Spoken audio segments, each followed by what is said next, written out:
Video کو like کر کے آگے شیئر ضرور کر دینا۔ میرا پورے ملک کے مسلمانوں سے اپیل یہ ہے کہ انشاءاللہ مسجدیں کھلیں گی 8 تاریخ کے بعد تو کھولنا پڑے گا، خالی کنٹینمنٹ زونز میں جو ہے وہاں تو مشکل ہوگا جو کنٹینمنٹ۔ میرے پورے مسلمانوں سے اپیل یہ ہے کہ ہم تمام کو ایک پالیسی اور ایک اصول بنانا چاہیے کہ ہمارے مسجدوں میں جو 65 سال کے اوپر ضعیف ہیں ان کو ہم روکے کم سے کم 1 جون کے پورے مہینے ختم ہونے تک، کیونکہ ان کے جسم میں امیونٹی کم ہو جاتی ہے، مختلف خدا نخواستہ اگر ان کو ڈائبٹک ہے، بیماریاں ہیں تو باڈی میں وائرس سے مقابلہ کرنے کی طاقت کم ہو جاتی ہے۔ تو میں یہ اپیل کر رہا ہوں کہ 8 جون کو انشاءاللہ تو کھل جائیں گے، مگر کم سے کم جون کے ختم ہونے تک ہمارے جو 65 سال کے اوپر جو ضعیف افراد ہیں ان کو ہم سمجھائیں، ان سے ریکویسٹ کریں کہ کم سے کم جون کے ختم ہونے تک آپ تھوڑا مسجد کو مت جائیے، گھر میں نماز پڑھیے۔ جو نوجوان ہیں جو ذرا مسجدوں کو کم جاتے اب وہ جا کر مسجد کو آباد رکھے۔ تیسرے یہ کہ مساجد میں اگر کارپیٹ ہے اور اس کارپیٹ کو نکال سکتے آپ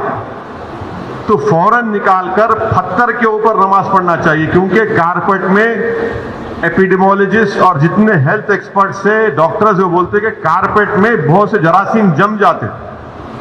اور اس سے ہو سکتا ہے کہ خدا نخواستہ کسی کو وائرس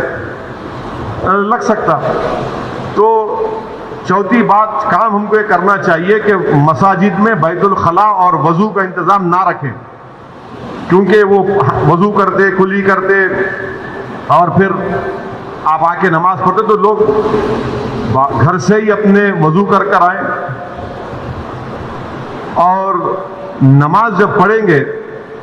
تو نہیں معلوم مفتی اکرام کو فیصلہ کرنا ہے کہ اگر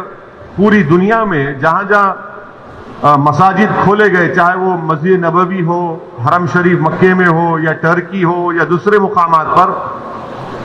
ہمیشہ کی طرح جو کھندے سے کھندا ملا کر سب بنتی تھی ویسا نہیں بن رہی اب۔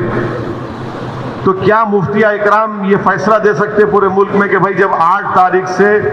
مساجد کھولے جائیں گے تو سوشل ڈسٹینسنگ کو برقرار رکھتے ہوئے ہم سب بندی کریں نماز کی؟ یہ ہمارے مفتیوں کو سوچنا پڑے گا کہ کتنا یہ کر سکتے کیا، کیونکہ مختلف ممالک میں ہو رہا ہے۔ تو میں تو گزارش کروں گا ہمارے علماء سے کہ وہ بھی اس کا فیصلہ کر لیں، مگر دوسرے جو 4 چیزیں میں کہا ہوں اس پر یقیناً غور کریے آپ۔ میں کسی سے نہیں کہہ رہا ہوں کہ مسجد کو مت جائیے، میں یہ کہہ رہا ہوں کہ آپ صحیح کہہ رہے ہیں کہ وائرس ابھی بڑھ رہا ہے، وائرس ختم نہیں ہوا ہے، وائرس بڑھ رہا ہے ابھی، اور خاص طور سے جو ہمارے 65 سال کے اوپر کے جو لوگ ہیں اور جو لوگ مختلف امراض کے شکار ہیں، جس کو کڈنی کی بیماری ہے، ہارٹ کی ہے، لنگز کی ہے، ڈائبٹک ہیں، ان کو تو اور احتیاط کرنے کی ضرورت ہے، بہت احتیاط کرنے کی ضرورت ہے ان کو، کیونکہ ان کی جان کو بچانے کا ہے۔ یقیناً ہم کو ایک روحانی اور قلبی سکون ملتا ہے جب ہم اللہ کے گھر میں جا کر سر و سجود ہوتے ہیں، مگر اسلام کی اہم تعلیمات بھی ہے کہ جان بچائیے، اور اگر خدا نہ خواستہ کسی کو یہ وائرس ہوتا ہے تو پھر ان کے گھر والوں کو ان سے جو ملاقات کیے، پھر ایک نیا سلسلہ شروع ہوتا ہے ٹریسنگ کا، پرائمری کانٹیکٹ کون تھے، سیکنڈری کانٹیکٹ کون تھے۔ یہ میرے احساسات ہیں اور یہ اسی وقت ہوگا جب ہمارے تمام مفتی اکرام چاہے وہ کسی بھی مکتب فکر کے ہوں، وہ اس کا ایک اجتماعی طور پر نوٹ لے کر سب کو بتائیں۔